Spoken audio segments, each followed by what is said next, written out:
Siddique tax நேயர்களுக்கு வணக்கம். ஒன்றிய அரசு குடியரசு தின விழா அன்றைக்கு டெல்லியில நடக்க இருந்த அந்த குடியரசு தின விழா அணிவகுப்புல தமிழ்நாட்டினுடைய அந்த ஊர்வலத்தை ரத்து பண்ணுச்சு அப்படிங்கிறத நம்ம செய்தியாக பார்த்தோம்.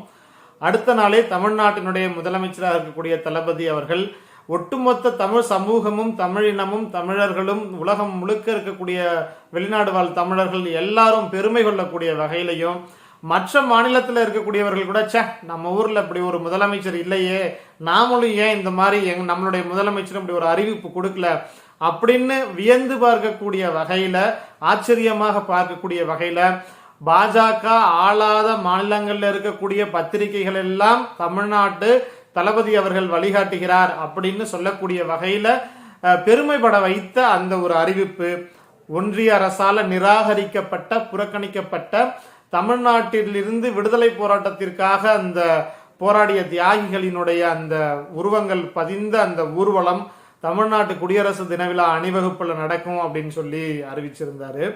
இன்றைக்கு அந்த அணிவகுப்பும் வெற்றிகரமாக மகிழ்ச்சியோடு பெருமிதத்தோடு சென்னை காமராஜர் கடற்கரை சாலையில குடியரசு தின விழா அணிவகுப்புல பெருமிதத்தோடு பறக்குது வாரீர் அப்படிங்கிற மாதிரி நம்மளுடைய தமிழ் கொடி தமிழர் மானம் அதை தலைநிமிர வைத்த தளபதி அவர்களுடைய முன்னிலையில அந்த ஊர்வலம் போயிருக்குது.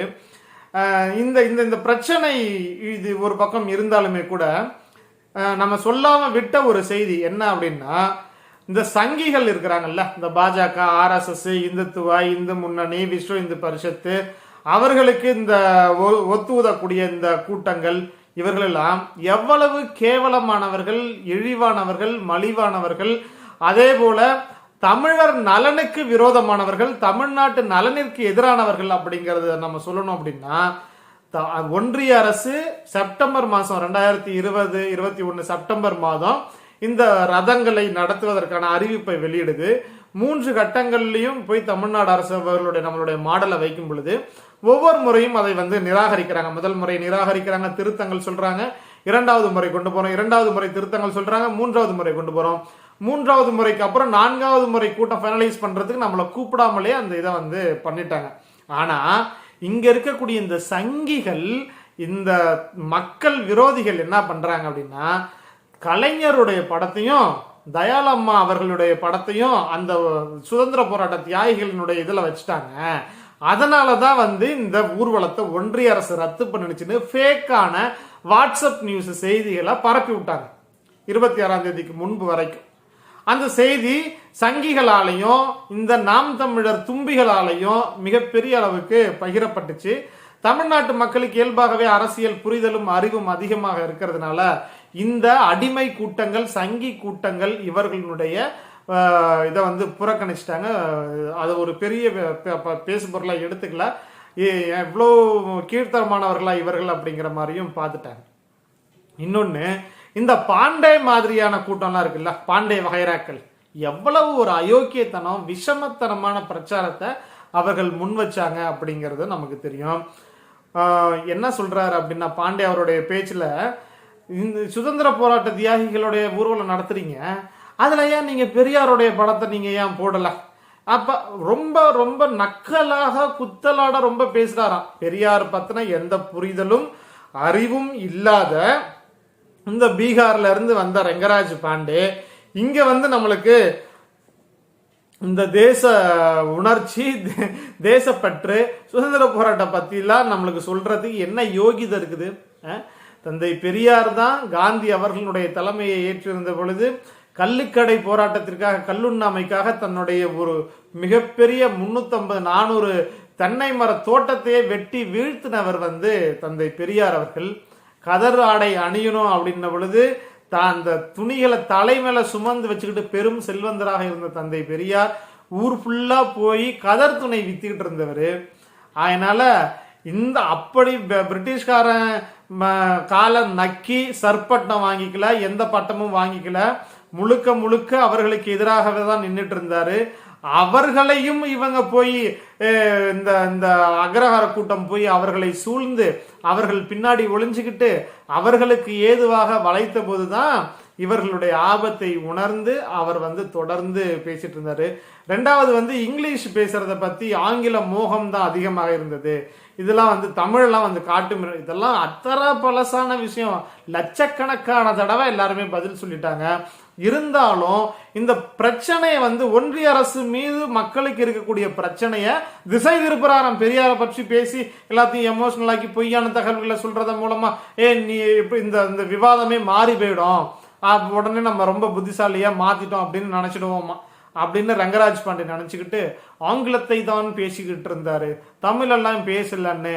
மட சாம்பராணி ரங்கராஜ் பாண்டே அவர்களே, பெரியார் வெளிப்படையாவே சொன்னாரு, ரொம்ப அழுக்கு துணி போட்டுக்கிட்டு ஒரு கோயில்ல மணி அடிச்சிட்டு இருக்கக்கூடிய பார்ப்பனர் வீட்டு பையன் அவருடைய குழந்தைகளை ஆங்கிலம் படிக்க வைக்கிறாரு. ஆங்கிலம் படிக்க வச்சு கோர்ட்ல ஜட்ஜ் ஆக்குறாரு, அதிகாரிகள் ஆக்குறாரு அரசு அலுவலகங்கள்ல.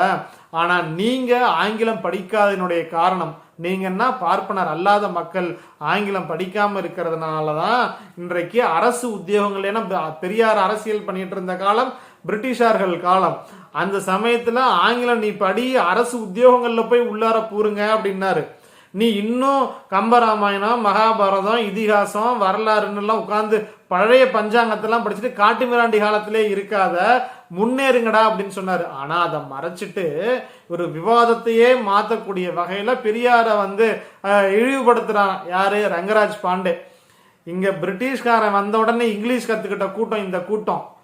அடுத்து ஜெர்மனி ஆட்சி, ஜெர்மனிக்காரன் வர்றான்.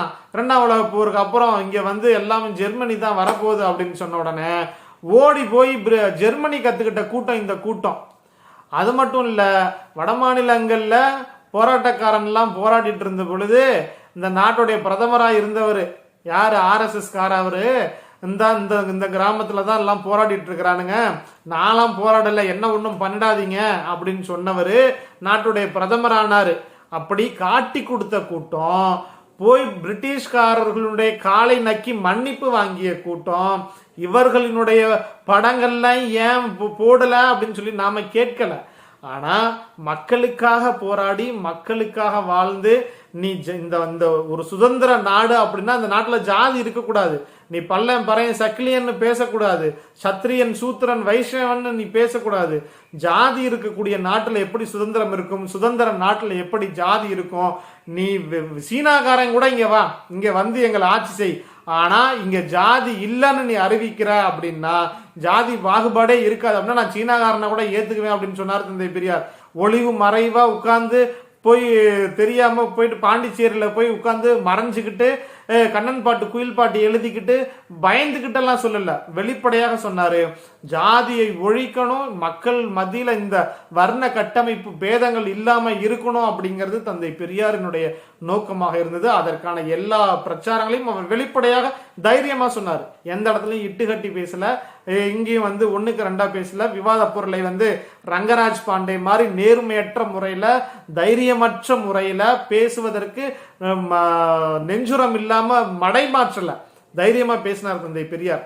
இன்றைக்கு தமிழ்நாட்டினுடைய முதலமைச்சர் தளபதி அவர்கள், திராவிட இயக்கத்தினுடைய பெருமை மிகு தலைவராக இருக்கக்கூடிய தளபதி அவர்கள், சமூக நீதிக்கு இந்தியா முழுக்க இன்னைக்கு வழிகாட்டி இருக்கக்கூடிய தளபதி அவர்கள் 27% இடஒதுக்கீட்டு மூலமாக இந்தியா முழுவதும் இன்னைக்கு 4000 மாணவர்கள் மருத்துவ மேற்படிப்பு படிக்க போறாங்க. அதற்கு காரணமாக இருக்கக்கூடிய தளபதி அவர்கள் இந்த தமிழ்நாட்டில் போராடிய அத்தனை தலைவர்களையும் இன்றைக்கு இந்த ஊர்வலத்தில் வச்சிருக்கிறாரு. பெரியாராக இருக்கட்டும், இரட்டைமலை சீனிவாசன் அவர்களாக இருக்கட்டும், மருது சகோதரர்களாக இருக்கட்டும், அன்னை வேலுநாச்சியாராக இருக்கட்டும், காமராஜர் அவர்களாக இருக்கட்டும், இன்னும் முத்துராமலிங்க தேவர் அவர்களாக இருக்கட்டும், எல்லாருடைய உருவங்களையும் இன்னைக்கு பதிச்சது மட்டும் கிடையாது, அது இன்னைக்கு பீடு நடை போட்டு இன்னைக்கு ஊர்வலமாக போயிருக்குது.